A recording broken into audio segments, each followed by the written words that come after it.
Welcome to Unexpected Points. I am your host, Kevin Cole, and we're blessed here on the stream, on the podcast, to be joined once again by my friend and a temporary, maybe permanent, occasional co-host, Josh Hertzmeyer. Josh, how you doing? Good. I'm back, baby.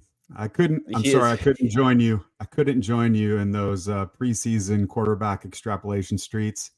That's not my lane. I'm just not that guy. I wouldn't be of any use to you.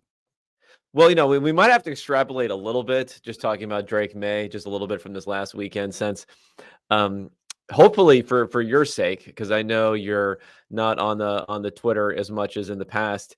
You missed the latest cycle of he converted 3 first downs on one drive to start the game, so therefore it's 100% certain that he must start week 1, or else what else are we doing here? Yeah, I still pay attention to certain people. Mina Kimes was had a take, I think, yesterday or today about Maye and the offensive line, and perhaps that's a good reason to let him sit. And I think that's a reasonable way to look at this, to let Brissett continue until they get their offensive line woes sorted out. If indeed what we saw in the preseason is any reflection of the actual ability of that line, you don't want your rookie quarterback getting completely smashed and destroyed and his confidence ruined. So I think that's a reasonable point. As far as the overexuberance based on preseason play, I mean, look, so I don't watch the games with an eye towards evaluation during the preseason. I just watch to enjoy. Like, I was just in Dallas and I enjoyed watching the game. It was my first time in Cowboy Stadium, AT&T Stadium. It's a cathedral to football. Like, almost everything about it, except for the experience of shopping there, is really, really nice. How's Jerry doing? Jarrett is deeply worried about thievery.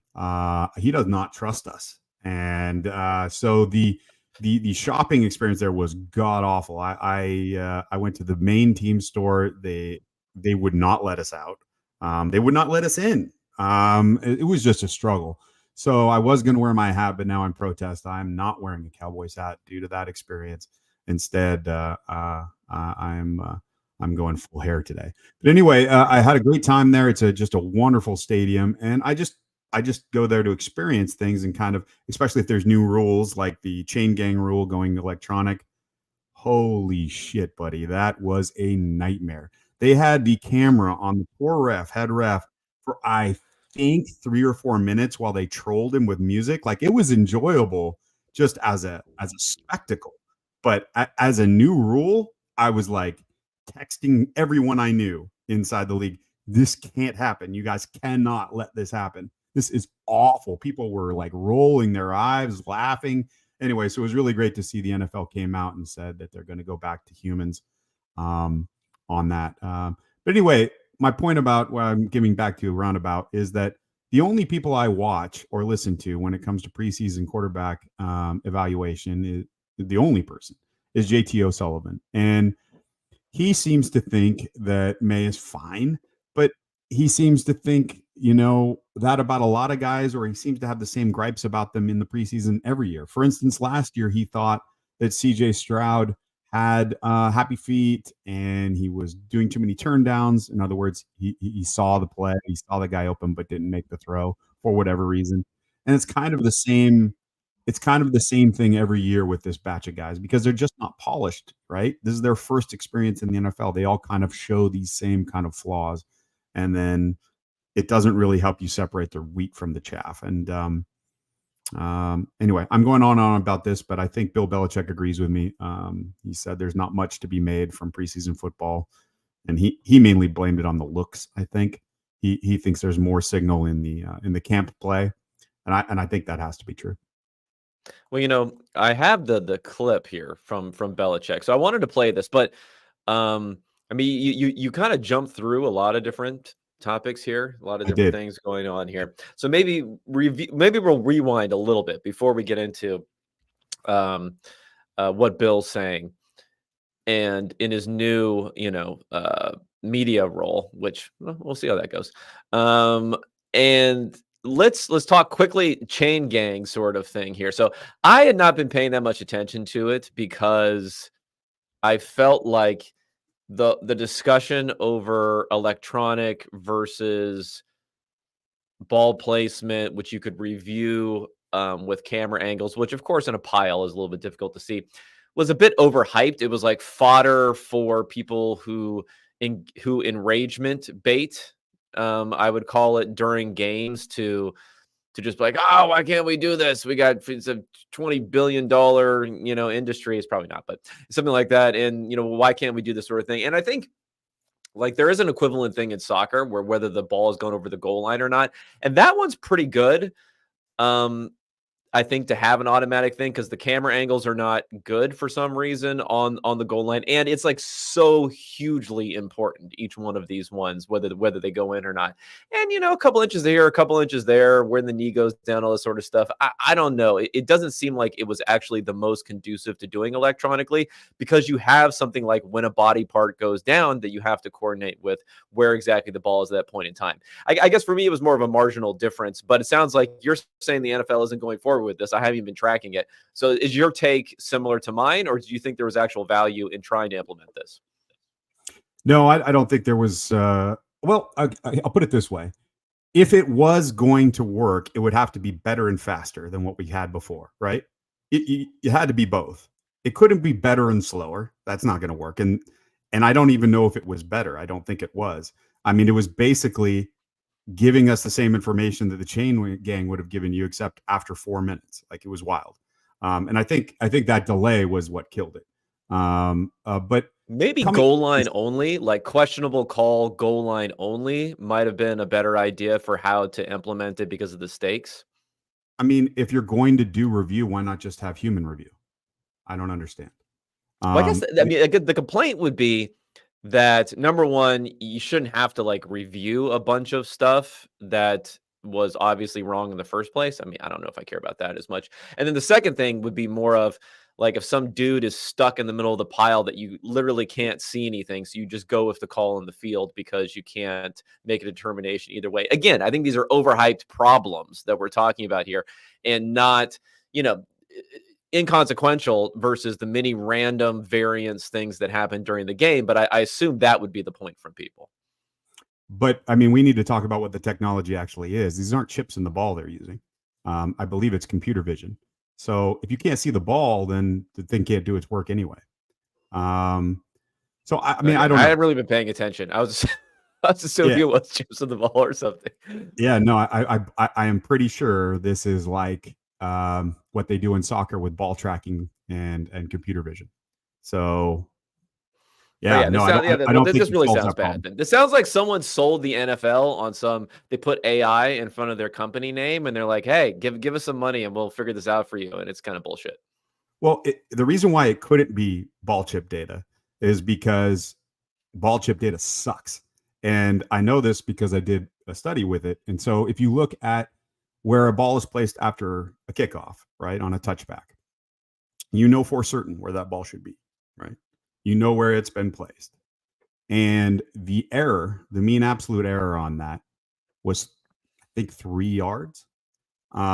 So it, maybe I'm over exaggerating. I need to look back on 3 yards my. sounds significant. That Sounds seems pretty large. big. It seems large. I think it was 14 inches. I'm sorry, but the maximum was 3 yards.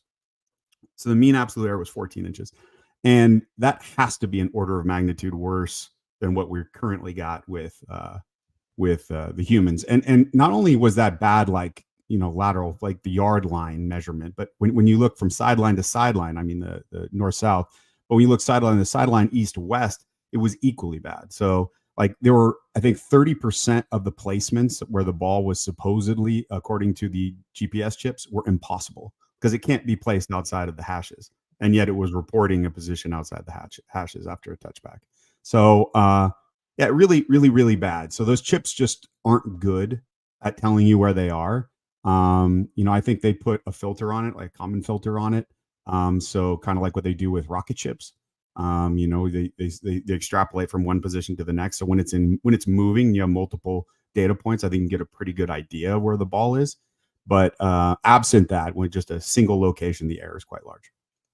Okay, so computer vision, balls, everything, thumbs down. So we're out of that. Now, what I did want to talk to you about, and I discussed this a little bit on one of the solo pods where you were not here, which was not a mea culpa on the kickoff, how many returns we would end up seeing, but at least acknowledging that the kickoff return rates were pretty high in the preseason.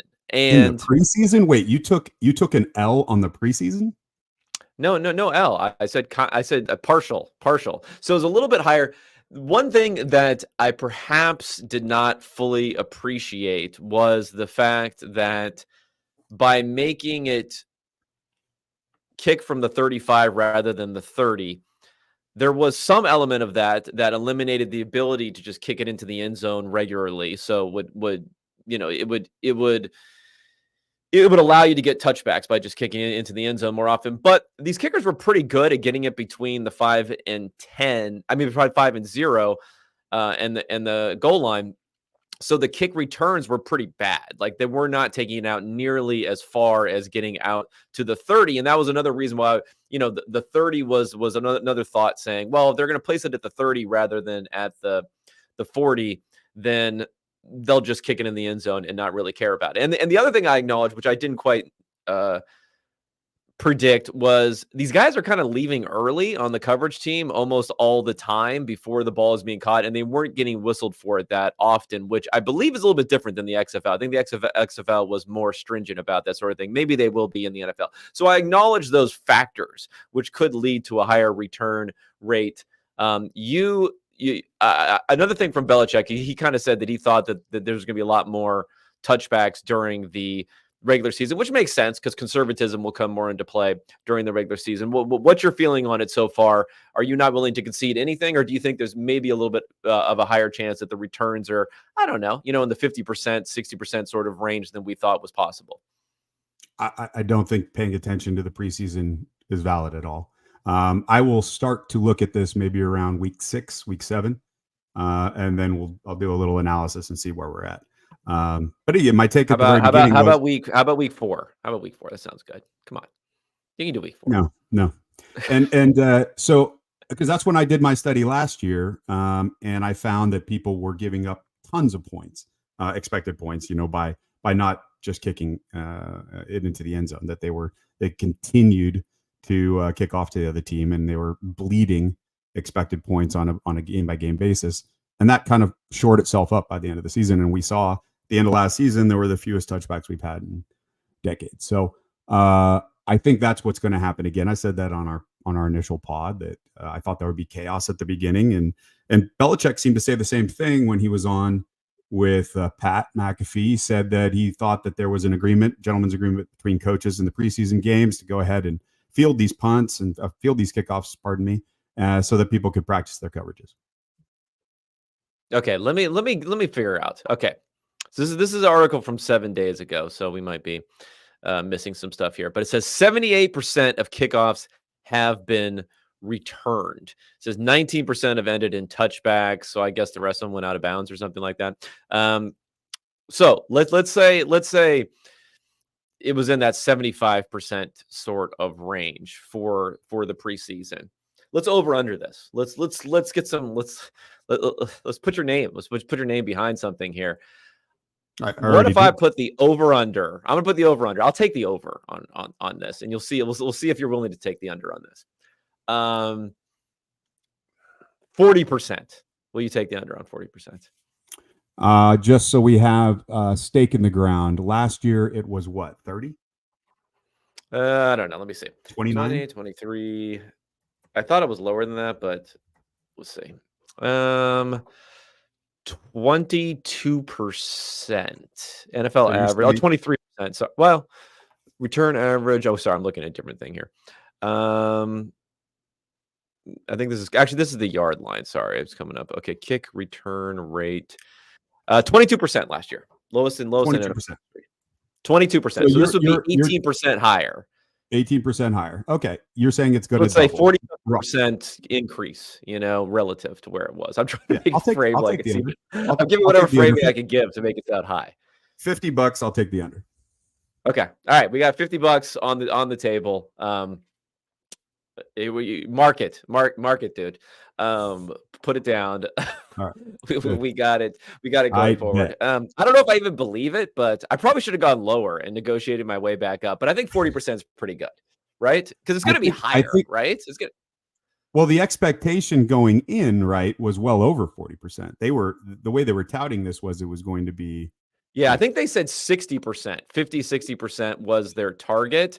And then I heard through some back channels that they were lowering that to 40% ish was their target. So I'm right. just going to give their target. I'm gonna stick right on their target. And for the sake of the pod, I will take the over, even though I'm not sure that I believe it. But this will No, be I think good it's here. a Okay, so fair. I think it's a fair over under, and I don't think I have a massive edge here. But you wanted money you on the line and skin in the game, so I'll take it. okay, so we got that mark down going forward. A little add a little spice here. Um, should we do a cutoff at a certain week so we don't have to wait till the very end of the season, or do you No, want to roll no, it all the way up? that's where my entire edge is that these guys are going to figure it out. No way. I'm just saying, people want their stuff quickly. I mean, you're talking about waiting until week 6, 7 to do an analysis. People want the analysis like after the the This 1 is p.m. why. Eastern window is over. That's when they want their analysis. They want their See, analysis at halftime, okay, before this is anything's what I do happened. not miss. See, I am so happy having a much more laid back and reasonable schedule when it comes to takes and evidence. It's this Okay, this well, weekly yeah. this weekly push to have the takes is something I do not miss. Well, that's why you'll never be on a around the horn or one of these ESPN shows. Okay, so let's go to I haven't listened to what Belichick actually says about quarterbacks. So this will be interesting because I think it aligns somewhat with my feelings on it, although I'm sure he's got some boomer takes in here about like rookie quarterbacks just generally not being great, or we need to like not start them too early, being overly concerned about that. But let's see what Belichick has to say here. Whenever you have a plan, let's say the plan is we're going to draft somebody Okay, hopefully we with the don't get number too much 3 overall pick. McAfee as part of We're going to this bring in a recording. veteran quarterback who's been a starter in numerous places that we have respect for. And then we're going to let the young buck kind of watch, learn, and then inevitably they will become the Okay, starter. already Then too you have much a McAfee. preseason where young buck plays really good. Veteran guy maybe gets banged up a little bit, but he would be able to make it back into the Okay, game. I'm fast forwarding too. Oh my god, you guy talks forever. Well, I He don't. also talks over Bill. It's crazy. Here we go. Well, I mean, first of all, I don't think you really know how anybody's playing in preseason. I mean, especially at the quarterback position, the schemes are so simple. From the other side of the ball, Belichick's a preseason nihilist. I like it. generally speaking, you're running. You're for the most part, you're running very basic schemes. You're trying to evaluate your players. You're trying to get them to play the good fundamentals that they know how to play. You're not disguising things. You just want your defensive players to be, ready to react and play fast and quickly. And you don't want to put in like 1,000 adjustments against a team who offensively isn't running that much anyway. So most of those games are very basic. When you watch the games, it's 2 or 3 coverages. You see a lot of man-to-man coverage because teams like to evaluate their players and see who can play man-to-man, who can't. And so look, zone teams play zone. I'm not saying that, but you do things to evaluate your players. I think to come out of preseason and say, oh, this guy's really playing good, or that guy's really playing good, I wouldn't put much stock in that at all. I put more stock in what they're doing in practice. And let's see what happens in the first 3 or 4 regular season games when the opponents specifically attack certain players based. Like we Okay, lost so him. that's basically the Belichick take here. So I like AJ Hawk, by the way. I need to get that. I need like my own AJ Hawk on this podcast. Someone who can just sit there the entire time. So I think I agree with this somewhat. I mean, I always go back to it maybe doesn't look so great in retrospect, necessarily, being that I wasn't a bit. I'm obviously very anti the Browns signing him, this and that. But back when Deshaun Watson was a rookie and Tom Savage was there there was all this talk about we need to start Tom Chavez. Deshaun Watson looked horrible in the preseason. Remember, CJ Stroud looked horrible in the preseason last year. And I was kind of like, well, what matters, what's going on in practice matters a lot more than what we're seeing in the game. Although I do think the game can bring out certain elements like avoiding sacks maybe, or things like that, where in practice, no one's touching the quarterback.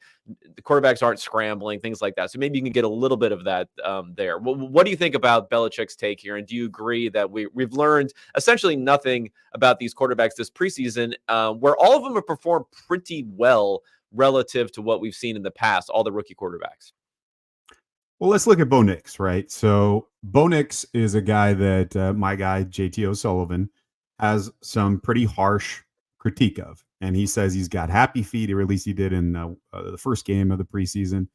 And in the second game of the preseason, his touchdown was on kind of this double leak concept. So like he had the first quarter, the running back going to the flat, and then behind him, the tight end ran under a flat right behind him. And so the vanilla defense they were running against, right?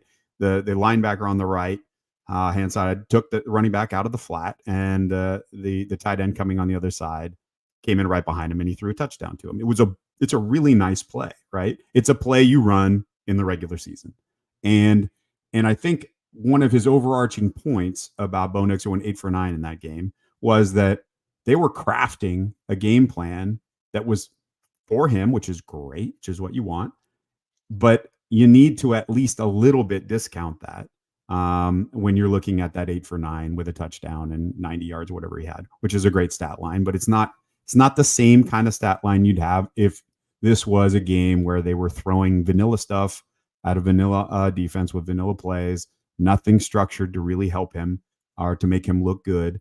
And I think that's an interesting analysis. I think that's useful kind of de-weighting of stats.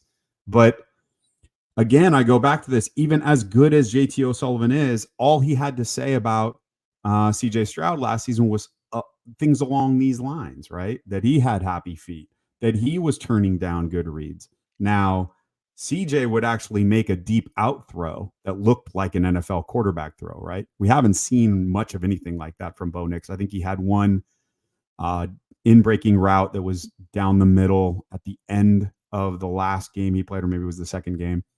And that was a reasonable throw, but it was wide open. The defense was really soft. So I don't know that we even have something we can take away. One big pass, right? That's what I'm saying. We don't even have like one big pass from Bo Nix to kind of hang our hats on going, yeah, this guy's going to be able to push it down the field. And so there's just nothing. I just agree with Bill Belichick. There's just nothing you can really say yet about these guys, at least with any confidence. Now, I think, and this is, there's no way to really probably back this up, because this would require going back and charting and a little bit of a subjective metric, which would then have to be rolled into something concrete to look at going forward. But what I have noticed, I think, is that the transition from from college to NFL, sometimes there are players, and again, a lot of this could be hindsight bias and everything else, so don't get me wrong. Sometimes there are players who, not just quarterbacks, but even talking about wide receivers, I think is one that jumps out at me a lot, where you look at them in college and then they come to the NFL and you're like, this guy just doesn't look as fast, as big, as whatever as he did in college. And I think to some degree we could say that for Bryce Young, right? Like Bryce Young once he got to the NFL, it was kind of like, whoa, like this guy is pretty small. This guy really can't get the juice on the ball necessarily that we were thinking that he'd be able to, unless he really steps into it. Again, this could all be hindsight bias, don't get me wrong. So do you think we could take away any of those things like that, which would be, Caleb Williams can make this ridiculous type of throw, so that's a good thing. And then when it comes to Bo Nix, maybe he's not making throws, but you could say his mobility looked pretty good. Like he was moving around the pocket. He seemed to have that like functional sort of mobility to look pretty good. Do you think those are useful things at all? The happy feet aside, I don't know if I even believe in happy feet as a concept. Like Peyton Manning had the happiest feet of anyone who's ever played quarterback if you watched him play. And I think he did pretty well going forward. So, but what do you think about that? Like a traitsy sort of thing in the preseason, seeing them against NFL quality players where, let's face it, they're backups, right? A lot of the time, but they're better than any college team probably that they faced when they were undergraduates. I mean, if you drafted him, you had to have on your draft sheet, athletic, right? If you're truly surprised by a Agree, quarterback's yes. athleticism in the preseason, I don't know. I guess I would say that you're checking boxes, right? But Yeah. don't you also see that in practice? So are you really surprised by this? I'm talking from the coaching staff. Now, from Well, when you us, can't, I do think when you can't sack the quarterback, there is something to that. Like you see these guys where they're like, "Oh, he just threw a touchdown," and you watch it and you're like, "That would have been a sack if it was a real play," sort of thing. So at least maybe you're seeing the ability to sense and move in a way that you're not necessarily getting from practice because the consequences are not there in practice in the same way. Yeah, I mean, and again, to finish my thought, I think from an outsider's perspective, maybe there's some validation there because it's really our first time against something approaching live bullets. And we might say, okay, yeah, so that athleticism is really transferring over. He can actually outrun to the corner NFL caliber talent. But I don't know again how much that should move you off whatever your analysis and of that quarterback was coming in. So again, it's just boring. Like this is not like sexy stuff, but you just wait and see. That's just where I'm at. Okay, so do you have a specific opinion? And again, not based upon the preseason, what has happened with Drake Maye. And I'll just say for Maye, his preseason performance this last week falls into a similar bucket from what I had seen from Caleb Williams earlier in the preseason, where it was like, yeah, there were some flashes, they scored, but there were also some drives that went nowhere that don't make it to Twitter. It was after his first drive when they scored a touchdown, everyone had declared him the week 1 starter, and then kind of sputtered along a little bit after that. I would say I don't think you can really go wrong either way. I'm kind of a believer that quarterbacks are who they are, whether they start week 1 or whether they sit the entire regular season. I don't think they necessarily get more development through playing than they do just being part of the team, part of the practice squad, part of learning everything, part of seeing the speed of the game and being able to pick up on everything there, especially if they have a good quarterback who they can learn from, who's starting at that time. So, I mean, I could go either way on this. My only thing would be for starting Jacoby Brissett is he's definitely the best of the options, that the non-rookie options. Now JJ McCarthy's gone, so Sam Darnold is going to start, but he's better than Darnold. He's better than Stidham. He's better than who does Washington even have now? I don't even know who they have, but he's better. He's better than whoever they have there. So, like, I would be okay starting him because I don't know if you want to get in a situation where you're starting Maye, you start the season, and you go against the Bengals, the Seahawks, the Jets, and the 49ers, and now you're like, well, are we going to Brissett? Are we going back? Do we need to make a move now? Because sometimes there'll be this panic, like this is even if you weren't going to make the playoffs anyway, you're like, okay, we got to win games now, or else the season's like officially over. Maybe you move to Brissett and then go back, and I just don't like that whole type of situation. So even if he was starting week 2 because Brissett flubs week 1, like give the people something, give the fans something to say, okay, we don't want to turn back to Brissett at any point in time. Yeah, I agree with that. But I also, I want to underline Mina Kimes' point, which is that if you're unsure about that offensive line, trot out Brissett. You don't want to have this guy, for instance, have a JJ McCarthy kind of problem. And I know that wasn't on a sack or something due to their offensive line, but you don't want to have him injured so that you can't even have that excitement this year, that everything's a projection rolling into next year, right? That you don't have any real tape on him this year. You want to know what you have on that offensive line before you trot out your first round quarterback. What if the offensive line stinks the entire year? That would be my counter. That would be my counter. Like, who's to say they're going to be any good at any point this season? Well, I mean, they have to get better than with practice together, right? I mean, an actual game time together. So there has to be some kind of progression. I don't know. Are sack rates higher like week 1 than they are later on in the season? Maybe they are. I'm not sure. Something to study. Maybe I'll put out something on that. Okay, so I think we're relatively in agreement on this one. One other guy that people are talking about, which I thought was at least interesting, was Spencer Rattler. I have not watched it. I'm not going to get into like what a 5th round rookie could potentially do. The only thing that I will say is I do think there's this weird musical chairs type of situation in NFL drafts when it comes to quarterbacks where guys go is not necessarily appropriate. It's when you align with a team willing and ready and needing a quarterback, and they fit into a slot, and then teams vastly overestimating how much they need a cornerback in the 3rd round to fill out their roster when, who knows, these guys might stink, they might get injured. Way too concerned about that, which lets quarterbacks fall further and further. So we had the biggest, there was a record 138 draft picks between when Bo Nix went as number 12 and Spencer Rattler went in the 5th round. Right. I said at the time that like there's no way the distribution of talent actually matches the draft capital that was put in to all these quarterbacks at the top of the draft versus Rattler. So it didn't make any sense to me that someone wouldn't take a chance on him somewhere in that. And instead we're prioritizing, taking kickers and fullbacks and whoever else in these middle rounds. And I was saying he's probably somewhere closer to a top 12 selection in talent than a UDFA where he ended up going. Do you have any opinions on like a young guy like that and what we could see, especially when we have Derek Carr as the starter in New Orleans? Well, I mean, when guys fall, it's the league telling you something, right? So I think there's signal to when a guy is falling. What if they're falling and no one else is being taken? No one else at the position is being taken. I mean, it's a good question. I don't know that's in particular has been studied, but your former colleague Timo Risque, I think that's how you say his last name. He kind of looked at it and he found that if a guy's falling, there's signal to that, and when there's a reach, that's probably a bad sign. So I don't know. Like I look back on what was it, Desmond Ridder, who was just released. Like I remember all the hipster film guys loved Desmond Ridder. Like he was, had everything they wanted to see. They thought he was a dark horse to be a star in the league, or at least a competent starter. And now he's gone.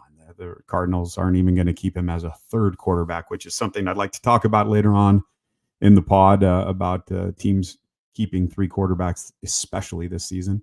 But no, I think it's just the case that no one knows anything about quarterbacks, and I don't think we learn much more than what we already don't know from watching 3 limited preseason appearances. The good thing about the 2022 NFL draft class is that they all stink. So therefore, if you're like me and you said, I think I like Matt Corral the best of this group, it doesn't look so bad now versus some of these other guys who also can't hold on to their jobs. Now, I don't think I was as effusive as some of these guys were about Desmond Ridder, but anyway, you can't be, we're all wrong. We're all wrong. So then that feels good. Also, you can just put it away. All right. So rookies aside, let's talk now about Ceedee Lamb quickly. I don't know if I have anything interesting to say necessarily about this, but we talked a bit on a previous pod about the sequencing and relative importance of different positions being signed. It sounds like they just said, okay, you get the Justin Jefferson deal.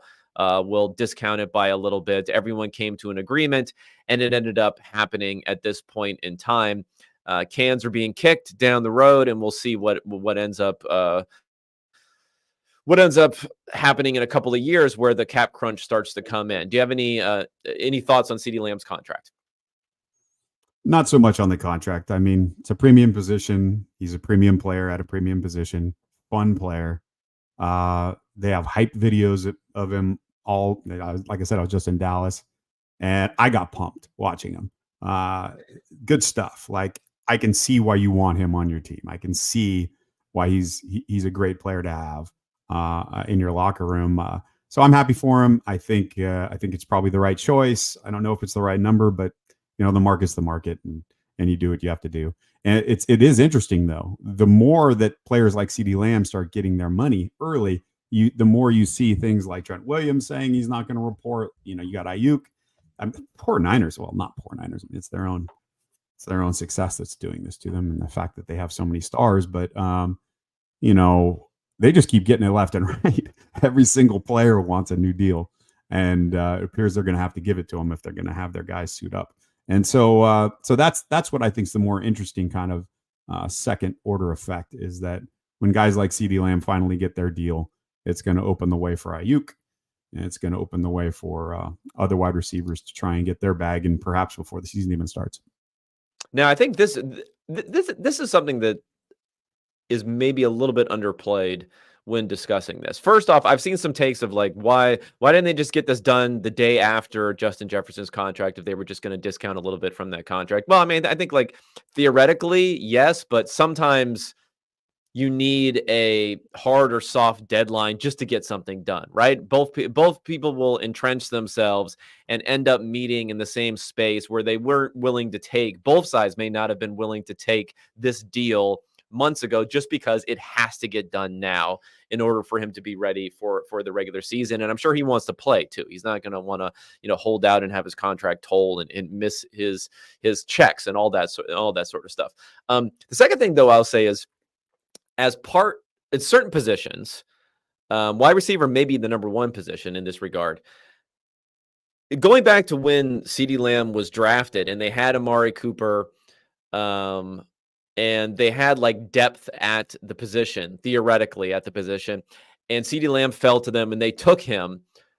I think there is something at receiver when it comes to negotiating these deals where having that depth like really puts you in an advantageous position from a team perspective, or maybe you could say not having that depth gives a big advantage to the receiver position, because we're talking about the Dallas Cowboys for this year. They got Brandon Cooks, who's been playing okay. But again, you know, he's like a hit away from a season-ending concussion almost in any single play. They have Jalen Tolbert, you know, he's a young player who hasn't really done anything. And then there's their second-level receivers, Jalen Brooks, Kavonte Turpin, Ryan Flournoy. I don't even know that Flournoy. I don't even know what this guy is. So apologies to Ryan. I'm sure he's a good guy. They kind of don't have a choice, right? Whereas the Niners might say, you know what? We got George Kittle, we got Deebo Samuel, we got Christian McCaffrey. Ayuk, if you want to play hardball with us, that's fine. You know, we're willing to kind of sit this thing out a bit longer, and we won't have to end up capitulating. Because let's face it, this Ceedee Lamb contract, like he's not going to get what Justin Jefferson was going to get. This is probably near the maximum of the money that he was going to get.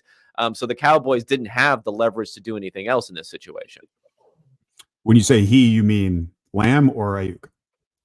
Yeah, this is basically the max for what Lamb was going to get. I mean, he wasn't going to match Justin Jefferson's contract, right? Yeah, I agree with that. And what that means for Ayuk is that the implication here? Because at this point, if Ayuk was looking for anything close to this kind of money, you know, he's going to have to back off that. And I think the Niners come out winners. But I understand that the GM of the Niners is going to have a press conference on Wednesday. I think I saw this report, and Lynch is going to announce something. So I wonder what that will be. Probably someone said it's either going to be really good news or really bad news, and I think that's probably on point. But it appears there are wide receivers out there in case you want a fast guy who's a head case. It looks like Kadarius Toney is now released by the Chiefs. Oh, he was released. Okay. I got to dig the bell on that one. That was one of the stronger takes I had of like, this guy is, how many times do we need to see him not play before we stop saying when he plays, he's good. Oh my God. The Super Bowl was like a 9/11 for my Kadarius Toney takes, for the fact that he scored he had a kick return. I mean, he had a punt return, and then he scored a touchdown on the easiest, pattern possible. Sky Moore scored a touchdown on the same exact pattern, and everyone acted like it was the trade of the century for the Chiefs. So I'm glad to see that. But one more thing, going back to this, like, again, if receiver contracts are going like whatever directionally on the YouTube here is going through the roof. They have been for a while. So you draft. You draft Lamb in 2020 with the 17th overall pick. Let's look at what they've done since then for the Cowboys at wide receiver. A 5th round pick in 2021, a third round pick, Jalen Tolbert, who's still on the roster, who to date has 280 receiving yards over 2 seasons. Then the next season, a 7th round wide receiver pick, and then in 2024, a 6th round receiver pick. What are we doing here? Where are the picks on this position? This is a position where, again, having volume of prospects on rookie contracts are probably more valuable necessarily than any others because of how much the contract values have gone up. It's that like lack of foresight there that is killing the Cowboys in these negotiations. Whereas, Micah Parsons, Micah Parsons is a defensive player of the year caliber type of player. It's not like you're just gonna replicate that sort of thing by spamming edge players in the middle rounds or even in the second round. But you could be doing that at wide receiver all these years. You're saying you could replicate CeeDee Lamb? Well, I'm saying you could find quality receivers in the second round of the NFL draft. You find a lot of guys who've been pretty good, or near the end of the first round, where they've drafted a lot near the end of the first round. You find those guys there. You don't find Micah Parsons in the second round, or it's pretty rare to find that type of player in the second round. But you can sometimes find these other guys. But my larger point is, it's not like they didn't invest enough in the second round. They didn't invest anything. They have 1 third-round pick and then a couple of day 3 picks over the last several years. That's just poor policy there. And I guess they're trying to fill holes again in these other positions. But let's stop worrying about filling holes and let's invest resources into the most valuable players, because these draft picks, these receiver draft picks, become more valuable because of the extension contracts going up. The rookie contracts then become more valuable. Yeah, I mean, you won't get disagreement from me. That kind of dovetails with my whole QB take. So yeah, take the other side of that equation as much as you can. Try and fill out that room. Absolutely. Stop trying to fill holes. I don't know if I agree with that. I always want to fill holes, but that I think the idea to go ahead and invest in premium positions, overinvest in premium positions, as you put it, is a sound one. Yeah. Well, I guess my thing is, there's a lot of, I think also part of it that comes into this is a timing issue, where you have free agency first and then the draft second, where then, because of the fact, if you don't land a player in free agency that you might like, then you're going to the draft and you're like, they lost a tight end, right? They lost a tight end last year. So then they drafted a tight end in the second round. It's like, don't do that, man. Like, go get a tight end in free agency. Don't be motivated to say we're going to go and get a tight end for that sort of reason. You see people reaching for, centers, guards, tight ends, linebackers, safeties sometimes in the draft, where I would just be over-investing in those positions in free agency so that I'm not even tempted to take them in the draft in the first few rounds. Which reminds me, Creed Humphrey.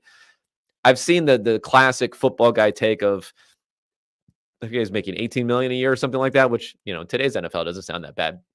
They're like, oh, but he's worth it because the center makes everyone better. Of course, everything we know about center is it's the least valuable position on offense, one of the least valuable positions overall. You got any Creed Humphrey takes for me for $18 million a year, or is this okay? I actually disagree that centers are less valuable than guards. There's only one of them. It's a singleton position, and one of the things that isn't captured is their ability to make line calls and to help the quarterback out. And I think that those aspects is that a differentiating factor, though? I guess no. Just because you do something right doesn't mean that it's valuable, because there has to be like a discernible way of figuring out who's really good at this, that it adds value over an average or replacement level sort of player. But anyway, that's a different point, because I'm saying that on average, this isn't even being captured, right? So it took a long time for baseball to figure out that pitch framing was important. It was a skill that you could value in the way that you're suggesting, but that didn't mean it wasn't important or that people didn't value it, right? So I think people in the locker room know when you have a great center, right? And a guy that can help your quarterback, especially if he's young, or if he's just not smart enough to understand the structure of a defense and count to 4 or 5. I don't know. We'll see. Like Patrick Mahomes. Yeah. So I think there's an aspect to center play that makes them more valuable to a team than a guard. That's my take. Okay, you're on the Jason Kelsey. You've been paid by Big Kelsey. Big Kelsey's gotten to you and has paid you off here. Okay, um, let's get into some nerd shit here.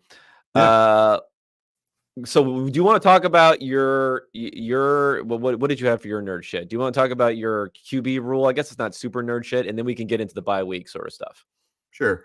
So the NFLPA appealed and vetoed the upcoming rule for this year, which was going to allow teams to keep a third quarterback on their taxi squad and not activate them on the 53 before a game, but call them up if needed. Should the first two quarterbacks on the 53 get injured, right? And this is kind of hold like on, hold on. Wait, so you could have them before you could have them. Like, they could get signed off of your practice squad? Is that what the problem was, that you couldn't, like, protect them or something like that? Or I don't know what the situation is, honestly. So, yeah, getting into exactly how many times a guy can come up or down. I think there was a limit to 3 a season before you lose their rights. And there are other issues that the NFLPA had with the way this was being structured, such that it was detrimental to the players, right? Whereas the league was looking at this as a competitive problem, where we need to have a quarterback on the field, like a backup goalie, right? We need to have something along those lines so that we can keep a competitive game going. We don't want these situations like, say, the Niners in the playoffs, or that year with Right. Denver when I mean, that was the big one, right? The Niners in the playoffs, yeah. Niners in the play. But then remember that Denver game where I think they had a wide receiver out But there. that was playing COVID, though. But yeah, yeah, you're true. right. You're right. In any event, you want to avoid those type of things from happening. And so anyway, the NFLPA vetoed it. It's not happening anymore. So now the teams are going to have to keep 3 on their 53 if they want to have any kind of real security at the quarterback position in case the worst happens. So I think what this means is we have a real bright line test for who the competent front offices are this year. And the reason why I say that it's bright line is because this rule, coupled with the kickoff, which, look, I agree with Bill Belichick, so I'll just leave it at that. You should be kicking off and kicking it through the end zone and having a touchback, taking it at the 30, because you don't want to risk the negative. And so if that's what you're doing, then there's 2 things. There's 2 second order effects of this new kickoff rule that should help you as a team and help you prepare. First is you don't have to practice kickoffs very much. You shouldn't be doing that. Don't waste practice time, man. And then the second part of it is you don't need to waste your 53 with guys that were going to be mainly kickoff special teams guys. Now, I know there's a lot of overlap with the punt team. I get it. But there's a guy that you can let go now, and you can replace that guy with that third quarterback. And if you don't, you're making a big, big mistake, because when you need that third quarterback, it's going to be much more important if you need him when that happens. It'll be much more consequential to the team than anything that 53rd guy that you kept instead might add to your special teams. And so I think this is just, again, like I say, one of those bright line things. We're going to be able to count the teams that make this mistake. And I think it's going to be high. I'm putting the over under at 17 teams. We'll only keep 2 quarterbacks. And they're going to make this category error of thinking that, no, what I really need is this guy who might add a little bit to every game, rather than this really important player in case things go really, really badly for me. Yeah, no, I think it's a similar sort of phenomenon as what we talk about a lot. I mean, when it comes to, like, for instance, some of the points I was making about the NFL draft, it's like you're picking because you can see a lot more scenarios under which this player adds some value, and you're overweighting that versus fewer scenarios where a player adds a ton of value. You don't have the proper calibration between those 2 things. So I think it's just an overarching type of problem, probably, in how the NFL thinks, right? They want to be prepared at all these different spots, maybe without thinking about not only the catastrophic risk when you don't have a quarterback, that your team is functionally unwatchable and can't even play if you don't have a real quarterback. But then also, like, what if one of these guys ends up being like an okay type of player, and the cost savings that you can have on getting, if they get some reps or something like that, on a backup quarterback, a cheap backup quarterback is a big value save for some teams too, or a trade piece that you can send somewhere else. Right. And that's why I think Denver, for instance, should keep all three, right? They should keep Stidham, they should keep Zach Wilson, and they should keep Nix. And it's not to say anything bad about Nix. It's just to say that's a great thing to have. Like, all of them showed something this preseason. If you believe in the preseason at all of them showed something, right? And so you can feel comfortable that maybe if the worst happens, that you can throw one of those three in there and have some results. And you know, I don't know. I'm not bullish that this is going to actually, you know, happen. Like I said, I think the majority of the league is only going to keep two. I don't know. Do you want to take that bet? Do you think that the majority of the league is smarter than that? I really have no. I mean, I would. I'm not the type of person just to fire off bets for no reason. So no, I'm going to decline that one because I really have not thought about it at all. But I agree, NFL teams are dumb. So, or in this regard, in this specific regard. So I'd be with you on teams not doing it. The last thing I'll say is I don't think that, you know, Billy Beanie once said, like, early on in my career I was picking up dollars. Now I'm picking up pennies. Did you call him Billy Beanie or Bean? Billy Bean. And okay. I said Beanie. No, I was like, what's going on? No, Billy Bean. So, like, I believe that's the gist of his quote, right? Dollars instead of cents. And then he ended up picking up pennies. Well, this isn't pennies, but it's not dollars. It's like nickels or dimes, right? These aren't hugely important things. But I think in this case, it's just so obvious. Like, we're coming off a season where no one lost their shirts for kicking off and taking the ball routinely at the 25. Got Bill Belichick saying the 30 is not going to kill you either, right?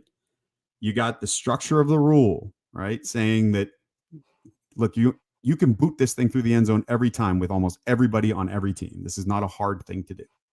And so why wouldn't you take the guaranteed thing? And if you do decide that that's the correct thing to do, and I think eventually most teams will, per our bet, that we're going to see a lower rate of returns than many thought after they wrote this rule. If that's the case, then you should be thinking ahead to the second order effects. Like, this is a problem with the way front offices think about the game. They don't properly analyze the structure of the rules and then follow that analysis on to the second order effects so they can actually get some real benefits. And that would be on the practice field and, again, in keeping your third QB. Let's look at some of these. This is interesting because I'm looking through some of the guys who've been waived here. I do think there's an interesting concept of, I mean, number one, you could say a Zach Wilson type situation. He fits into this mold of, I don't really want him to be my number two because he's been so horrible that he'll like sink the team. But at the same point in time, like, maybe you want to keep him around because he hasn't played that much where you could totally, completely rule him out. So I think there are guys in that sort of situation.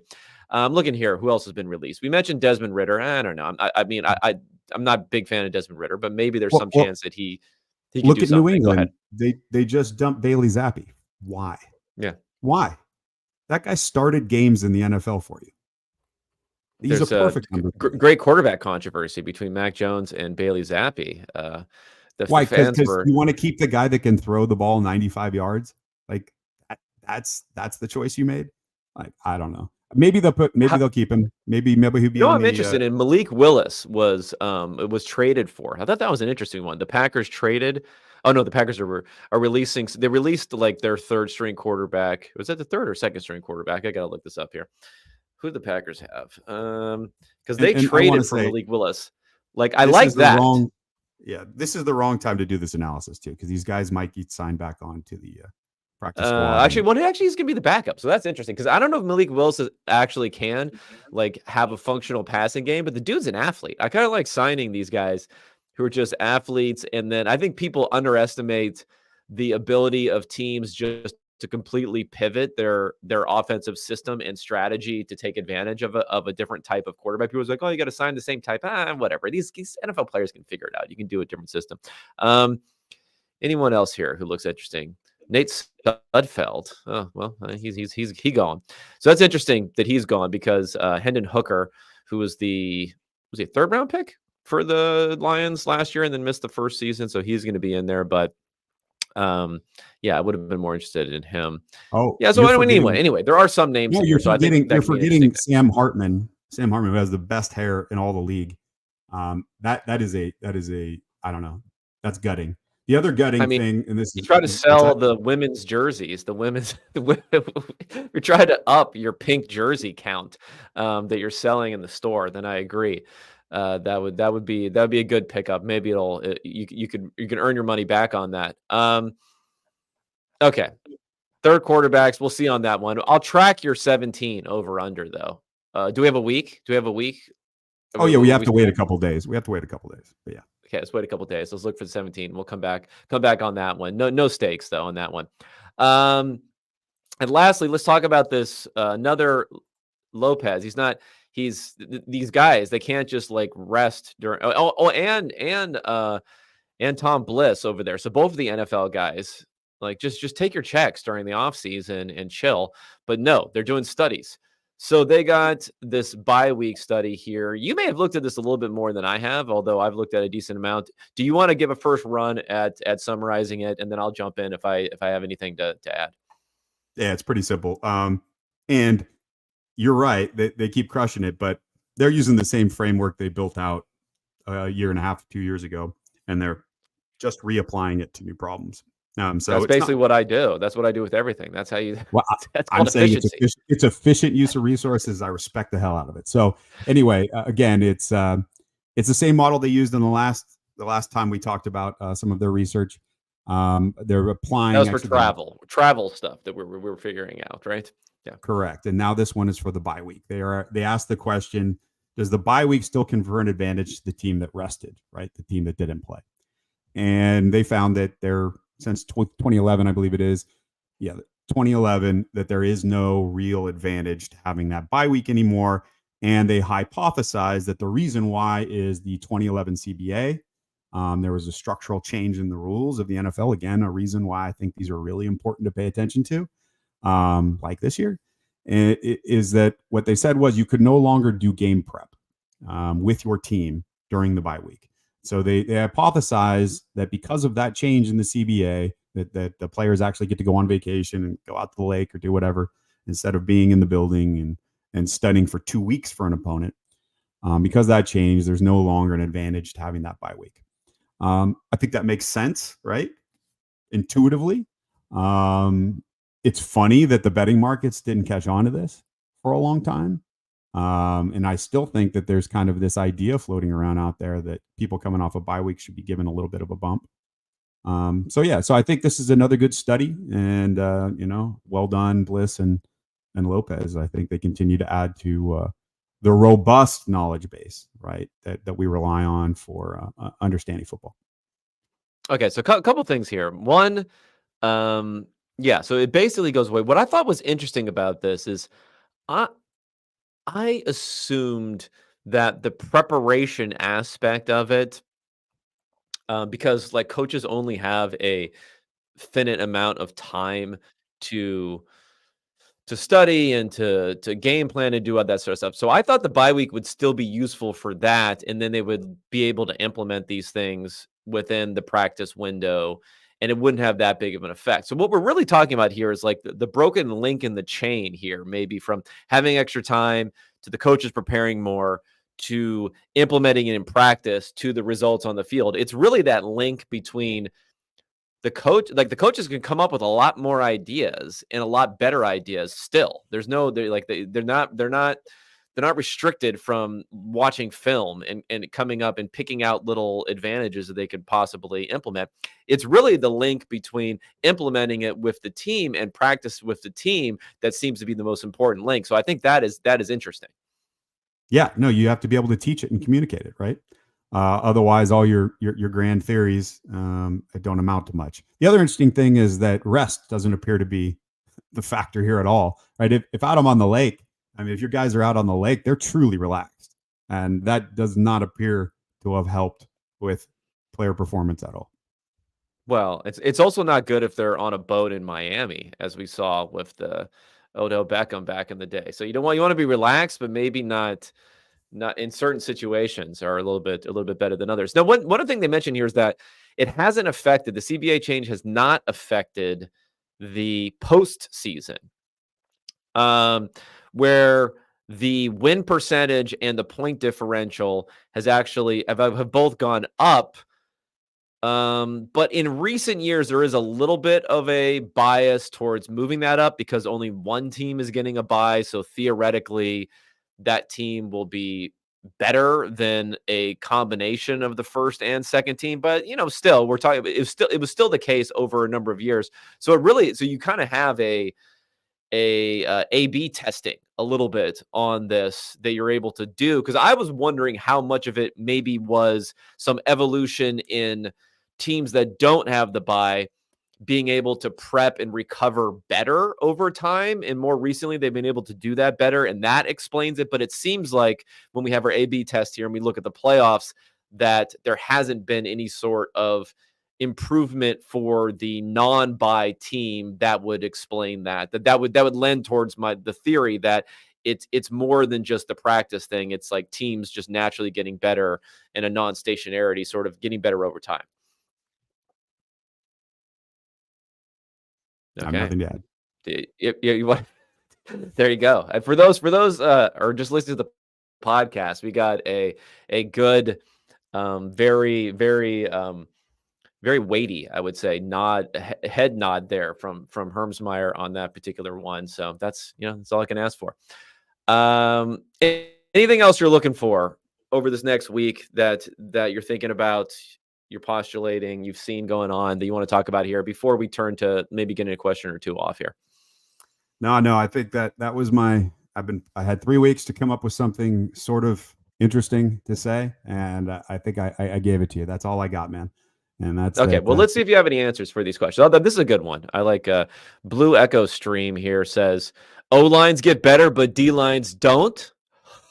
Oh, I think you just got owned there, Hermsmeyer. What do you say to that? What do you say to that one? O-lines are a weak link system, and so you need all of them performing at a certain baseline level. And I do think that kind of improvement comes with time, whereas D-lines are more individual effort, and that's why teams will often take an edge and just let them go wild, right? That's why it's such a position you can hang your hat on. And so it's less of a system. So for instance, I would say on the defensive side, the better analogy to offensive line would be the defensive backs, and they all kind of have to work together as a unit. If one of them screws up, the whole thing goes wrong. So I do think offensive lines get better in a way that defensive lines don't. Okay. Dry defender, I think, has been a common questioner on here. I've also wondered about steals that were taken in their expected rank within their position and whether those steals actually do exist. DBs in 2024 come to mind, for example. I mean, I think it is interesting. Like, that's what we're talking about with the quarterbacks in particular. Rank ordering versus steals. I think it probably still mostly goes towards your overall draft position. I guess the problem with studying it, though, is once you start to break it into all these individual positions, then you just got a lot of noise going on for different position groups. But maybe that's an interesting thing to look at, to try to get in, to see if there is any difference there. Okay, as a 49er fan, maybe you'd have some insight on this one. Reef 49ers. 49ers got completely owned by Bosa in last year's negotiation. This is according to Giannis here. Jonas. Last year's negotiation, so they don't want to feel like they are giving in again. But honestly, Ayuk and definitely Williams holds all leverage. I mean, I guess, I don't know. Well, what do you think? Do you think Ayuk and Williams have the leverage here against the 49ers? I mean, I think the left tackle does. I saw some insane splits being floating around though. Twitter. He's pretty old though. He's pretty old, right? I mean, doesn't really matter if he's still good. The splits last year with Brock Purdy are kind of outrageous. I think it was only 3 games he was out. 6 years old. Okay, go ahead. Yeah, so you're the on-off guy. I shouldn't have to tell you this. So I think that Williams is actually, one of the better players in the league, and I think that he has plenty of leverage. Ayuk is not in that category for me. So I think he has less leverage, and he is also going to be making a lot more money than he's ever made before. And I don't think he wants to sit out and not collect a bigger paycheck than he ever has before. So I think he has less leverage. I think he will eventually play. I don't know. Trent, he might just sit, man. He might just Yeah, I sit mean, now. he has a history, right, of just basically sitting out before, so he has that bluff advantage, right? He can bluff a little bit more effectively knowing this. Okay, Giannis here. We will see how valuable center really is in 2025 Eagles. Yeah, unfortunately, they're going to get worse at the tush push no matter what. So we're going to have to hear how Kelsey was so important to the tush push. But yeah, I kind of agree there. Alex Hussey here. I think a lot of centers could play guard, but the opposite can't be said necessarily. Again, big center, big Kelsey has gotten to this guy too. How could that possibly be true? I think you need a lot more mobility to play guard than to play center. How about this one? I like this. This is a good nihilist argument here from Max K. Couldn't it be argued that if you're in a situation with two QBs getting hurt, you're going to lose anyway? So who cares? Herms, you want to address that? It's a good nihilist argument. That is Eat a at pretty Arby's. good point. Like, who cares? Go to Arby's. Your two quarterbacks are injured. Yeah, I guess that's a pretty good point. But like, never give up, never surrender. That's also a thing, and it's certainly nobody fights. I mean, everyone fights, nobody quits is also a thing.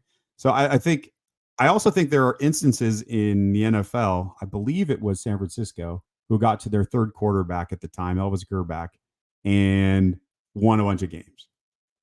So I think there are instances where if you have a good system and a good team, it's even more important that you have that capable backup, someone who at least knows the system and can potentially win you some games. So I would say that on average, you're probably not going to get much out of that third string guy, but it's still worlds more impactful to the team's chance at winning than that 53rd guy that's just going to be a backup gunner or something. Yeah. Herms proving his 49er fan bona fides there with the Elvis Grbac poll for that one. What else we got here? I don't know about this one. So this is from Trevor Winstrel. Say we understand that third quarterback is valuable. Does it make sense if we also recognize that the league is bad and cutting their cutting their thirds? Then we can sneak ours through waiver and keep someone else. I mean, that's the reason a lot of this is done sometimes, right? Is they want to like ensure they're going to have X player instead, and then maybe bring back the quarterback if they make it through waivers. I think it would just fall into the same sort of bucket for me, where it's just like asymmetrical, the potential upside or downside for the quarterback. So don't overthink it. Yeah, I don't know why it would be harder to sneak through a quarterback or a backup gunner versus a quarterback. Well, because I guess the thought would be, in a game theory perspective, if everyone is dumb and they overvalue a gunner, then you want to keep your gunner because you know that they'll be picked up by someone else, but your quarterback won't be picked up by someone else. So therefore you'll get them back. I think that's the theory. Okay. So if that's the point he's trying to make, then I would disagree that people are trying to snipe other people's gunners. I don't think that's happening. I think they want to keep the one they've got, right? I think it's a different kind of mentality. It's like, I got my guy. I know he can do what I need him to do. I've trained him up. I don't want to lose that guy, right? That's actually second level there. Because if we also believe that, then we have to believe that all the gunners who are released stink, right? If gunners are being overvalued, then any gunner who's actually out there probably isn't good. So we probably shouldn't pick up the gunner if we believe. I'm going 4D chess on myself here, maybe. Yeah. Where now I don't know what I'm saying, but that I that don't know what you're saying either. But look, I think it's an interesting point. Never stop me from saying something. I appreciate the logic problem that what was his name presented. I think that's interesting. Trevor. Shout out to Trevor. Yeah. All right. Shout out to everyone listening in here if you're on YouTube, if you're, I guess, X, the X is sending it out here. Twitter is sending it out too. Or catching the podcast. I'll be back with Josh next week or maybe not. I don't know. We'll see if we have something to talk about. Official football won't have officially started at that point. I'm also going to have Mike Sando. I'm going to talk to him tomorrow about his QB tiers.